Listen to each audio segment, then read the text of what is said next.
মানুহৰ ব্যক্তিত্ব ধৰি ৰখাৰ কেইটামান উপায়। নম্বৰ 1, বেছি শুনা কম কোৱা। নম্বৰ 2, ধেমালি হ'লেও মিছা নকবা। নম্বৰ 3, কথা পাতি থাকিবলৈ চেষ্টা কৰক। নম্বৰ 4, ভুল হ'লে তৰ্ক নকৰাকৈ ক্ষমা কৰিব। নম্বৰ 5, অকাৰণ আৰু অপ্ৰয়োজনীয়ভাৱে হাঁহিব নালাগে। নম্বৰ 6, জোৰেৰে কথা নোকোৱাকৈ লাহে লাহে কথা কোৱা। নম্বৰ 7, নজনা কথা নকব। নম্বৰ 8, অজ্ঞাত বিষয়ত তৰ্কত লিপ্ত নহ'ব। নম্বৰ 9, আপুনি শ্ৰেষ্ঠ বুলি কাকো পতিয়ন নিয়াব নালাগে। নম্বৰ 10, প্ৰথমে আনৰ কথা শুনা। নম্বৰ 11, কোলাহল কৰি নাখাব। নম্বৰ 12, খং উঠিলে নিজকে নিয়ন্ত্ৰণ কৰক। নম্বৰ 13, কোনোবাই যদি ভুল কৰে তেন্তে সহজে ক্ষমা কৰিব। নম্বৰ 14, ফটা কাপোৰ আৰু ফটা জোতা পিন্ধিব নালাগে।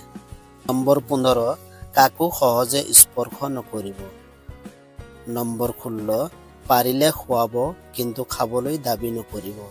নম্বৰ 17, সন্মুখত খাদ্য থাকিলে প্ৰথমে আন কাৰোবাক দিব। নম্বৰ 18, সৰু বা ডাঙৰ সকলোকে সন্মান জনাই কথা কোৱা।